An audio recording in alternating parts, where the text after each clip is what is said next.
Okey, Assalamualaikum anak-anak pelajar sekalian. Saya Cikgu Zainab binti Yusof daripada SMK Kuban Bemban. Hari ini kita akan menjalankan eksperimen 11.2.3 iaitu menentukan dan membandingkan haba penetralan antara asid hidroklorik dengan larutan natrium hidroksida dan asid hidroklorik dengan larutan amonia. Okey, takrif haba penetralan ialah perubahan haba apabila 1 mol air terbentuk daripada tindak balas antara asid dan alkali. Okay, pernyataan masalah bagi eksperimen ini ialah adakah haba penetralan antara asid hidroklorik dengan larutan natrium hidroksida lebih tinggi berbanding haba penetralan antara asid hidroklorik dengan larutan amonia. Pemboleh ubah eksperimen ini ada 3. Yang pertama, pemboleh ubah manipulasi iaitu larutan natrium hidroksida dan larutan amonia. Yang kedua, pemboleh ubah bergerak balas iaitu haba penetralan. Dan yang ketiga, pemboleh ubah dimala iaitu asid hidroklorik.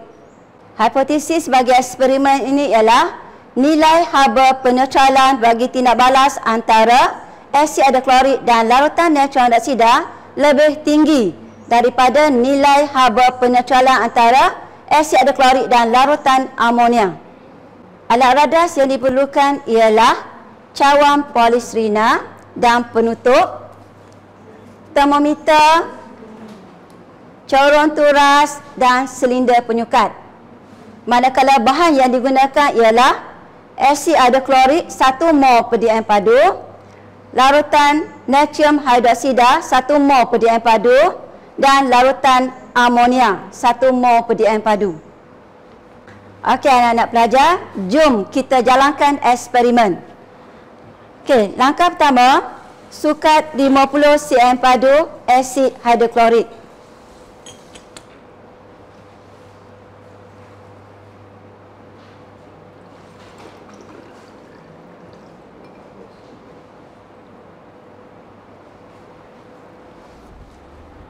Pastikan aras mata sama dengan aras sukatan asid. Kemudian tuangkan ke dalam cawan polistirena.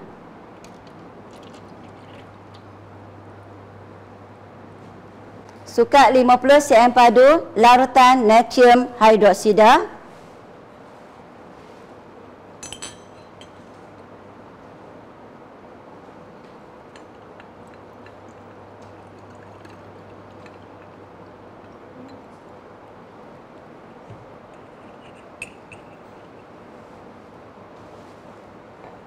Setelah 50 cm padu larutan natrium hidroksida disukat, masukkan ke dalam cawan polistirena yang lain.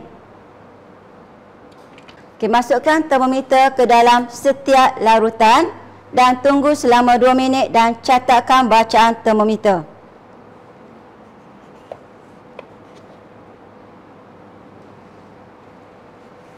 Okey, bacaan suhu bagi larutan natrium hidroksida dan larutan asid hidroklorik adalah 31 darjah Celsius. Seterusnya, tuangkan asid hidroklorik dengan cermat dan cepat ke dalam larutan natrium hidroksida untuk mengurangkan kehilangan haba ke persekitaran. Kemudian, kacau campuran menggunakan termometer.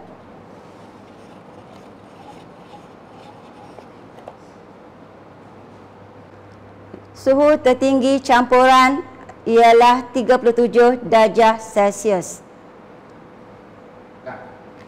Ulangi langkah 1 hingga 11 dengan menggantikan larutan natrium hidroksida dengan larutan amonia. Suhu awal alkali 31 darjah Celsius, purata suhu asid dan alkali 1.0, jadi kita akan dapat 31 darjah Celsius, suhu tertinggi 37 darjah Celsius, kenaikan suhu 6 darjah Celsius.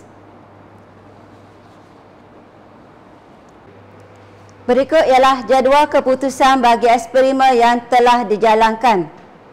Okey, tindak balas antara asid hidroklorik dan lautan natrium hidroksida, kenaikan suhu dia adalah 6 darjah Celsius. Manakala tindak balas antara asid hidroklorik dan larutan amonia, kenaikan suhu adalah 4 darjah Celsius. Okey, langkah perhitungan yang pertama ialah hitungkan bilangan mol air yang terbentuk. Langkah kedua, hitungkan perubahan haba.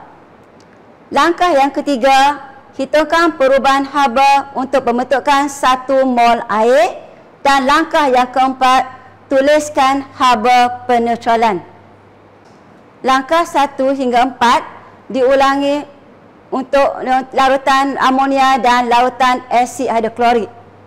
Okey, jadual pembandingan haba peneutralan antara asid hidroklorik dan larutan natrium hidroksida dan asid hidroklorik dan larutan amonia. Haba peneutralan bagi asid hidroklorik dan larutan natrium hidroksida ialah negatif 50.4 kJ per mol. Manakala haba peneutralan bagi asid hidroklorik dan larutan amonia ialah negatif 33.6 kJ per mol. Daripada keputusan yang diperolehi, didapati bahawa haba peneutralan bagi tindak balas antara asid hidroklorik dan larutan natrium hidroksida adalah lebih tinggi berbanding haba peneutralan antara asid hidroklorik dan larutan amonia. Maka hipotesis diterima. Sekian, terima kasih.